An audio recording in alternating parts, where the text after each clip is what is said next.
Buenas tardes, nosotros somos el grupo 6 de la clase Teoría de Urología.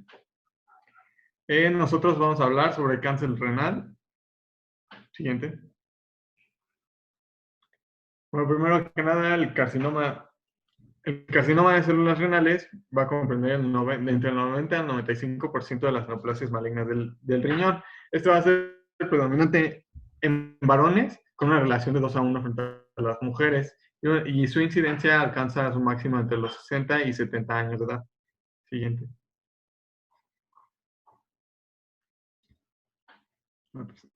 En términos de epidemiología mundial, el carcinoma renal ocupa el 14º lugar de incidencia y el 16º en mortalidad mundial. El 62% de los pacientes, afortunadamente, tienen una enfermedad localizada al momento del diagnóstico, pero desafortunadamente el 17% ya se cuenta con metástasis, con una tasa de sobrevida global de 5 años al 70%. Siguiente. Y en México la epidemiología es un tanto diferente. En el 2018, Globoca reportó una incidencia de 3.595 casos, con una mortalidad del 2.4%. En el 2010, INEGI reportó 74.000 muertes por cáncer, de los cuales solo 2.193 fueron por cáncer renal, ubicándose, gracias a estas cifras, en el 12º lugar en nuestro país, con una fatalidad del 50% de pacientes. Esto habla de un diagnóstico tardío en nuestro país. El registro histopatológico de neoplasias malignas advierte que hasta el 30% de los pacientes reciben diagnóstico de enfermedad metastásica hasta después de una nefrectomía. Entre el 20 y el 30% de los pacientes va a desarrollar metástasis. Siguiente. Los factores de riesgo principales que vamos a encontrar en esta enfermedad van a ser la obesidad. Se va a encontrar en 2 de cada 10 personas con el cáncer renal, cambios hormonales, tabaquismo, exposición laboral principalmente, y eso es muy importante, a asbesto y a cadmio. También lo vamos a encontrar en alteraciones genéticas, como la enfermedad de von Hippel-Lindau, carcinoma papilar hereditario, y entre otros factores que también van a estar presentes son una historia familiar de casos, principalmente hermanos que hayan tenido el carcinoma renal, hipertensión, tratamiento con medicamentos como analgésicos, diuréticos, género de hombres, como ya dijimos, tiene un predominio mayor de 2 a 1 frente a mujeres, y personas afroamericanas. Siguiente. Ahora, de acuerdo a su corte histopatológico, el carcinoma más común del carcinoma renal que vamos a encontrar es el de células claras. Este va a estar presente en el 60 al 75% del carcinoma renal, seguido del carcinoma papilar, un 15%, seguido del cromofobo, del 5%, y el menos común es el de los conductos colectores. Este va a ser menos del 1%. Y el oncocitoma va a ser del 5 a 10%.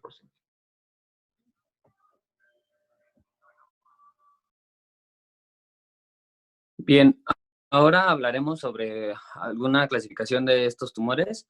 De acuerdo a la Union International Control of Cancer, se ubican en 2 zonas. Las primeras, las células epiteliales de la parte proximal del túbulo y las del túbulo colector. Estos engloban los carcinomas de células claras, papilar, de conductos colectores. De los tumores presentados, el 90% de estos son sólidos. Ya observamos algunos ejemplos, y también de estos, el 85%, como ya había mencionado mi compañero, pues son de células claras, que son los más comunes. Siguiente. Ahora, viéndolos un poquito más a fondo, vemos que el más común, ya también mencionado, es el de células. Esto se ve llamado así, dividido en cuadrados, dependiendo de la velocidad en la que se vea su crecimiento. Seguimos con el carcinoma papilar, siendo el segundo más común. Cuenta con las características de que presenta proyecciones digitales. Luego está el de células cromófagas. Este es raro, presentándose en tan solo del 0.05% de los casos. Parecido al de células claras, pero también tiene un tamaño mucho mayor. Ya los restantes son presentados y muy raros que fueron mencionados anteriormente, que también encuentran escritos aquí en la diapositiva. Ya no los vamos a mencionar, que ya fueron mencionados.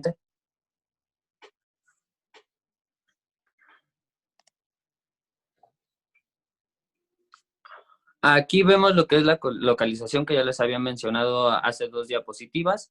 Del lado izquierdo vemos en la zona del túbulo contorneado proximal que están los tumores de células claras y papilares, mientras que del lado derecho se encuentran los del túbulo con colectores, que están los cromófagos, el oncocitoma renal y el carcinoma de células toras. Ya aquí, como podemos inferir nosotros, pues del lado del túbulo proximal se encuentran mayormente tumores que en la zona distal, que está el tubo colector. Siguiente.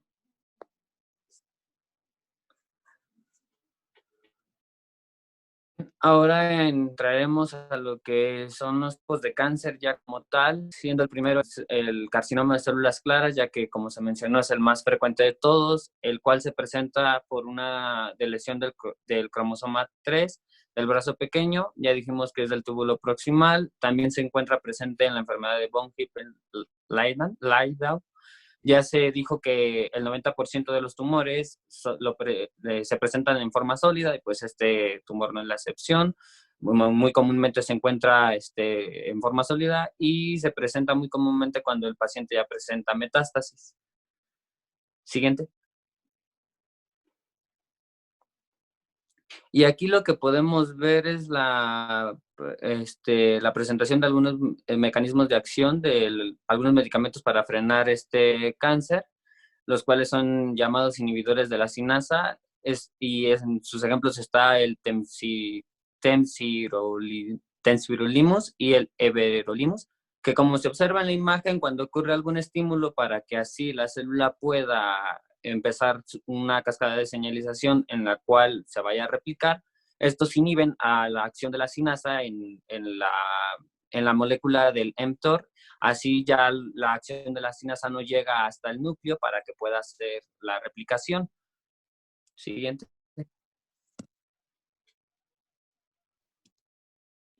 Ok, ahora vamos a explicar algunos otros tipos de cánceres. Seguimos con el carcinoma papilar. Este carcinoma papilar va a ser sobre todo en el túbulo proximal. Tiene la característica de ser multifocal y bilateral y comúnmente presentes como tumores pequeños, claramente en la fase inicial. La duplicación del cromosoma 7 se ha detectado como la causa de estos tumores.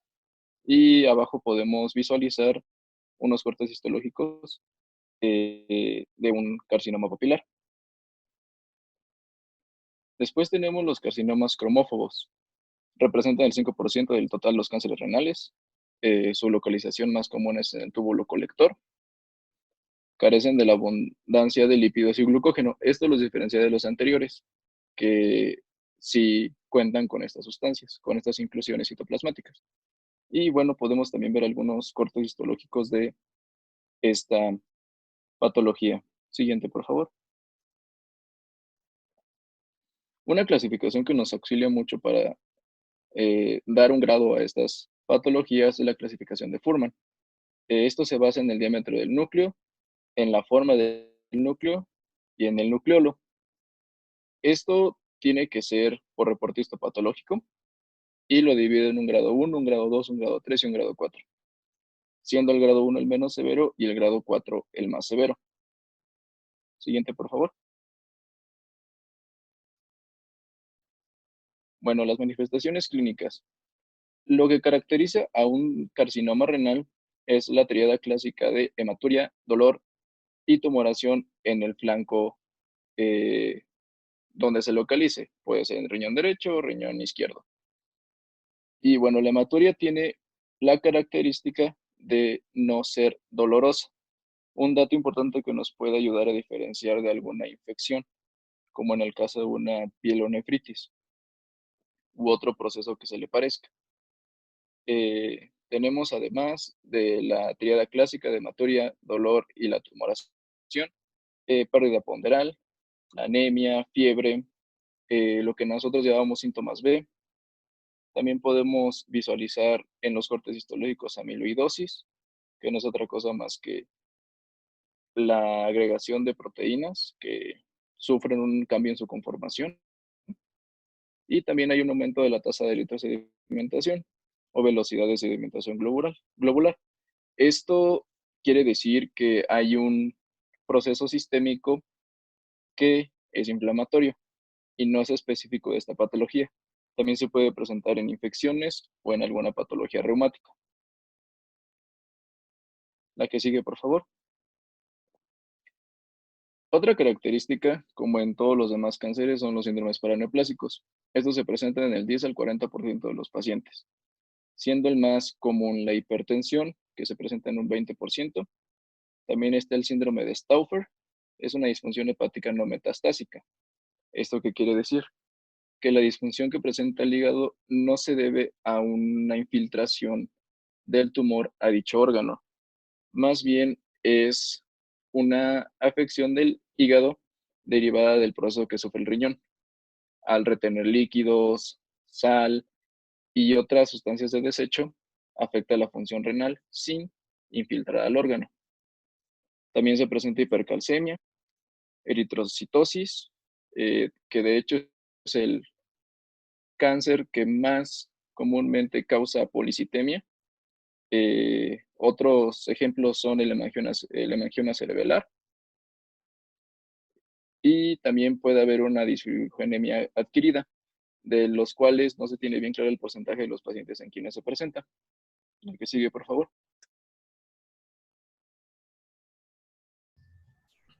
Bueno, y ahora vamos a abordar el diagnóstico que deben de tener estos pacientes.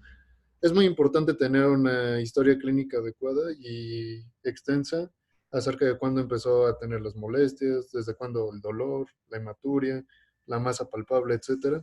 En la exploración física, la consistencia de la masa, eh, observar cualquier cambio en la coloración de los genitales para ver si no es alguna infección urinaria. En los paraclínicos debemos de investigar, bueno, solicitar una citometría hemática, también una química sanguínea con funciones renales y hepáticas, como dijo mi compañero, por algún um, síndrome paraneoplásico, y un examen general de orina para detectar proteinuria o sangre oculta, etc. En los estudios de imagen nos podemos apoyar de varios métodos. Ahorita vamos a hablar sobre los más importantes, sin embargo, lo importante, bueno, lo que nos va a servir es una radiografía, algún TAC, un gamagrama óseo para ver alguna infiltración en hueso y una resonancia magnética para ver si hay compromiso vascular. Hablando sobre radiología, recordemos que el TAC es el estándar de oro para el diagnóstico de estas masas y para detectar alguna tumoración.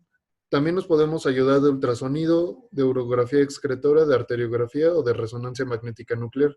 Sin embargo, la que tiene una mayor sensibilidad y especificidad sigue siendo la TAC.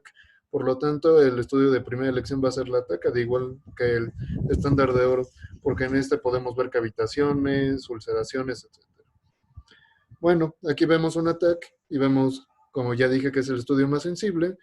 ¿Y cómo nos vamos a encontrar una lesión tumoral? Bueno, vamos a encontrar una masa que realza en medio de contraste, y esto va a definir la lesión primaria. También nos va a servir como método de clasificación. ¿Por qué? Porque a través del TAC podemos visualizar el hilio, el tejido periférico nefrítico, al igual que la vena renal o la cava o la suprarrenal, al igual que los ganglios linfáticos y los órganos adyacentes. Entonces, por esto podemos ver alguna infiltración, algún compuesto periférico. Aquí vemos algunos ejemplos de tomografías. Y por ejemplo, aquí tenemos una tomografía la cual presenta una masa anterior prominente, la cual difiere de la densidad del tejido renal. Aquí vemos una similar, pero aquí la masa es posterior y la densidad que comparte con el riñón también es diferente. Aquí vemos un tumor en riñón izquierdo, intraparenquimatoso. Aquí vemos lo principal, que es la densidad, bueno, uno, la densidad diferente con su riñón contralateral, y dos, el aumento del tamaño. Y también aquí vemos una infiltración en la fascia de Gerota. En este riñón vemos la diferencia de la densidad, al igual del tamaño. Aquí vemos otra tomografía donde tenemos un tumor de células gigantes y aquí vemos pues el tamaño prominente donde llegó ya hasta el abdomen y tiene una infiltración peritoneal importante con ciertas calcificaciones intraparenquimatosas. Aquí tenemos un tumor renal derecho, pero aquí se ven las zonas de necrosis central. Aquí vemos todas las áreas de diferente densidad en comparación con la corteza. Vemos un tumor que ocupa toda la cara del riñón izquierdo, al igual que un tumor renal derecho, también con zonas de necrosis central.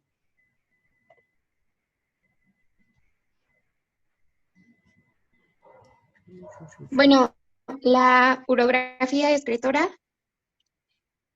se usa ante cualquier paciente que presente hematuria. Por sí sola solamente tiene el 75% de exactitud y se necesitan otros estudios para que se pueda confirmar. Siguiente, por favor. La arteriografía renal se utiliza en casos dudosos en personas que solamente tienen un riñón y como tratamiento quirúrgico conservador. En esta imagen podemos ver una tumoración mesorrenal y otra en el polo inferior. También hay neovascularización tumoral, lagos venosos, fístulas arteriovenosas y algunos vasos capsulares. La resonancia magnética, en la anterior. La resonancia magnética es un estudio equivalente a la tomografía, pero es más costoso. En este tenemos la ventaja de que podemos valorar la extensión vascular y sería el estándar de oro. No requiere ningún material de contraste y se puede practicar también con la arteriografía usando gadolinio. El diagnóstico diferencial es con neoplasias benignas, en el que encontramos primero los adenomas corticales, que son más frecuentes en el adulto. Están relacionados con esclerosis tuberosa y clínicamente pues son indistinguibles de un adenocarcinoma y se tratan entonces como si fueran uno. Los criterios clásicos son el tamaño, aunque ya no es válido. El segundo sería el angiomiolipoma, que es una esclerosis tuberosa en un 50%. Son múltiples y también pueden ser bilaterales. Pueden ocasionar el síndrome de Wunderlich y porque ocasionan hemorragia retroperitoneal y embolización.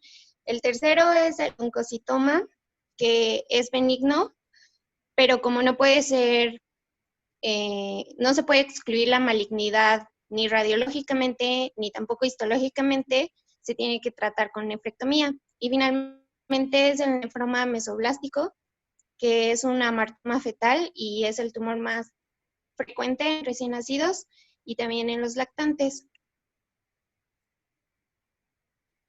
El siguiente. Y ya finalmente la clasificación de Robson los divide en el estadio 1, que es cuando está circunscrito al riñón, en el estadio 2, cuando ya hay extensión a la cápsula renal, pero aún no ha rebasado la aponeurosis perirrenal. El estadio 3A en la vena renal o la vena cava. El 3B cuando ya llega a los ganglios linfáticos o al ilio. Y en la 4 que ya hay una invasión local o incluso puede haber metástasis a distancia. Y no excluye suprarrenales.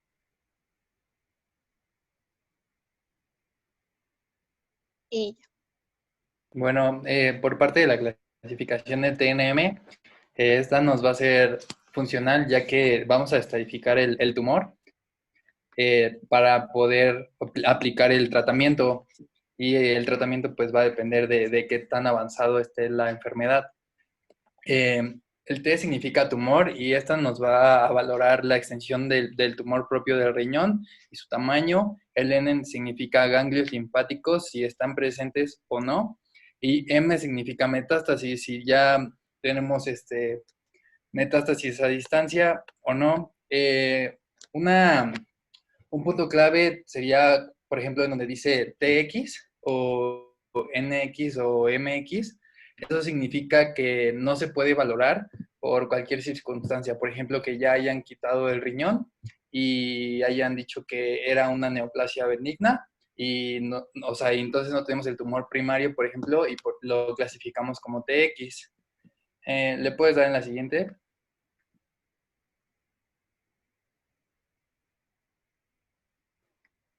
Y bueno, lo vamos a clasificar dependiendo del TNM en estadios.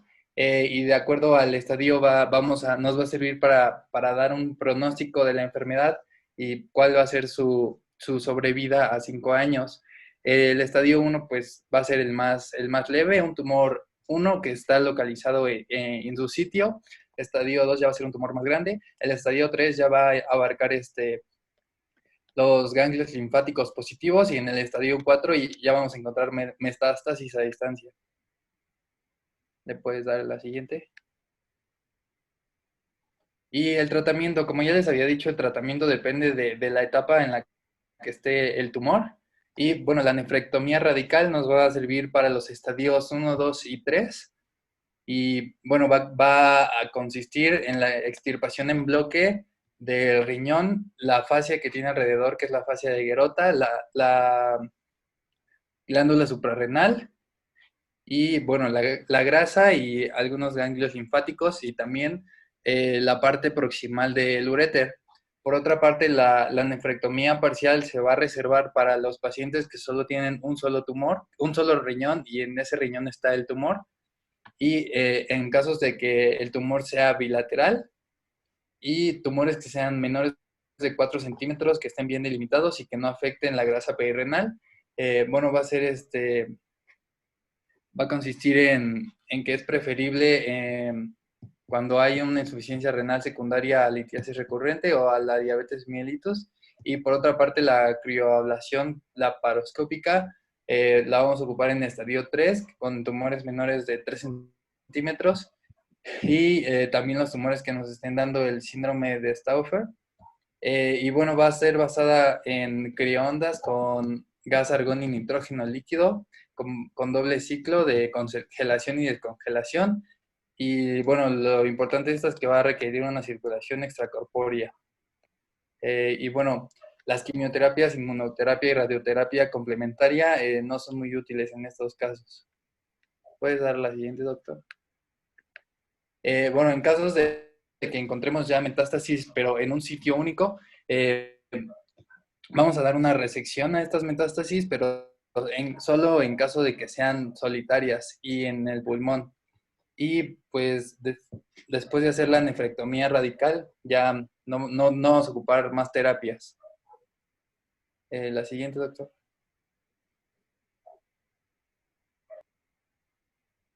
Bueno, a continuación vamos a ver en el estadio 4 con múltiples metástasis qué es lo que tenemos que realizar en el carcinoma de células claras.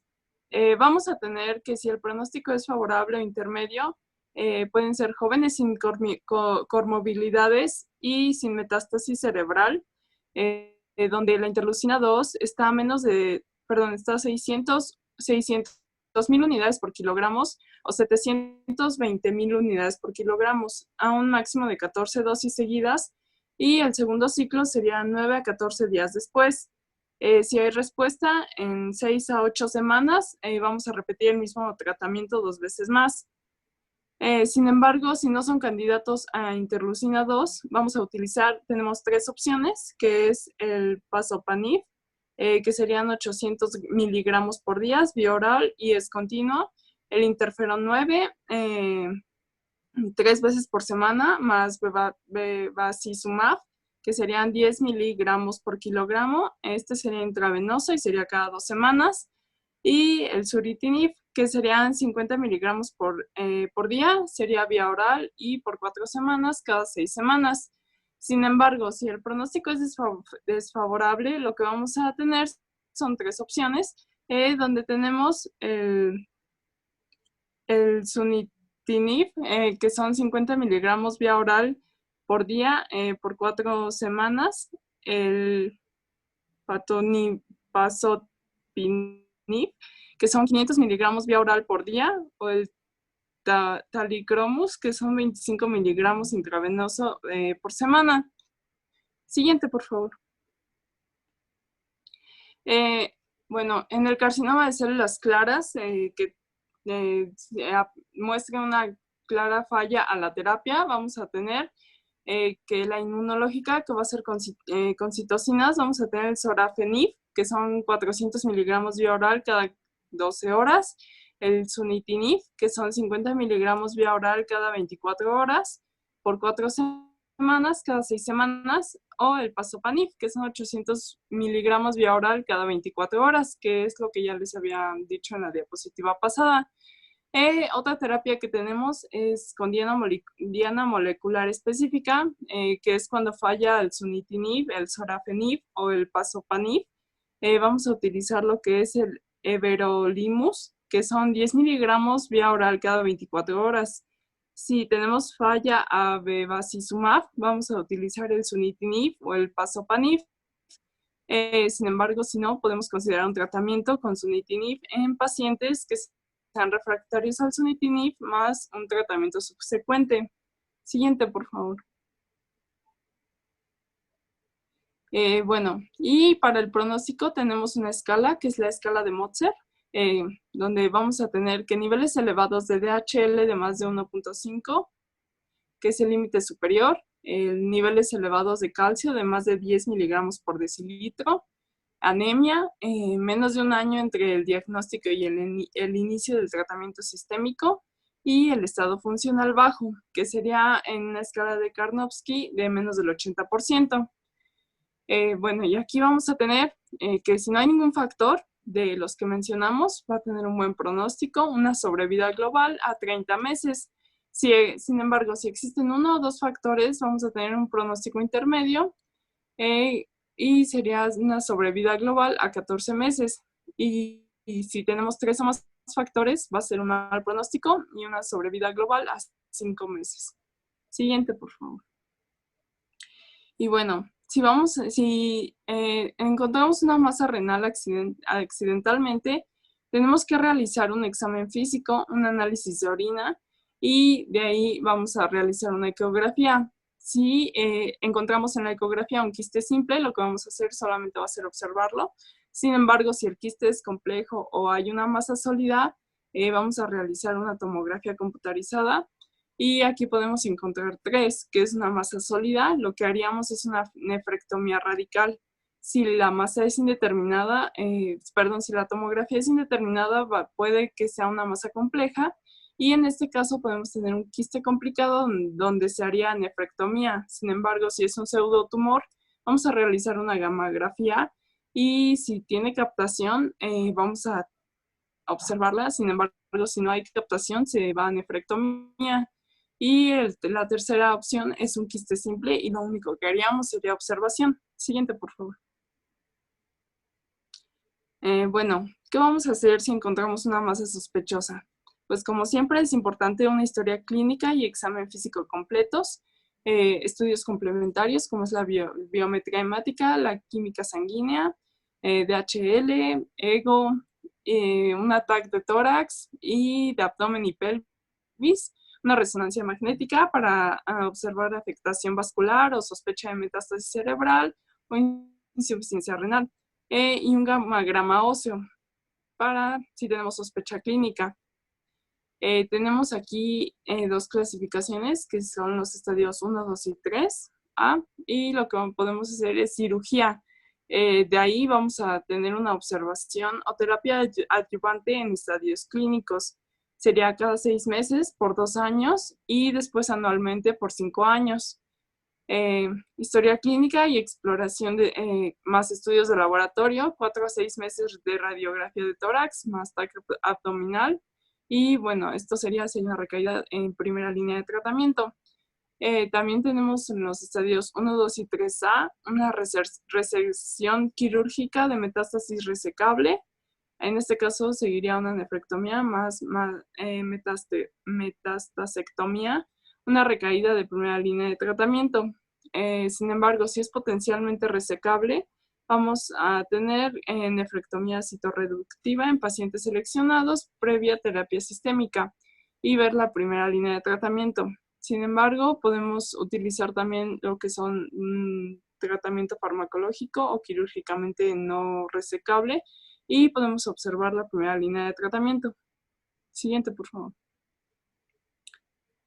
Y bueno, si dado que haya fallado todos los tratamientos anteriores o tengamos una recaída o el estadio 4, si el tumor es predominantemente de células claras, vamos a tener que podemos utilizar los fármacos que ya mencionamos, como es el pazopanib, el bevacizumab, más el interferón alfa 2A o interleucina 2 en altas dosis, o el temsirolimus, pero este nos da un pobre pronóstico, o el interferón alfa 2 en caso de no encontrar terapias moleculares.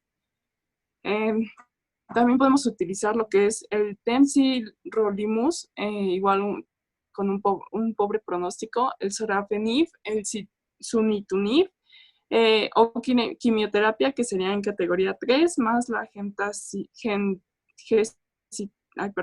gemcitabina o el fluorouracilo, más o el doxorubicina. Y en dado caso de que tengamos progresión, lo que podemos ver es una enfermedad metastásica que sea a hueso o a sistema nervioso central, y podemos utilizar el sorafenib cuando haya fallas citocinas, el sunitinib, igual cuando haya fallas citocinas, el everolimus como segunda opción. Siguiente, por favor. Y bueno, ya. Esto sería todo. Muchas gracias.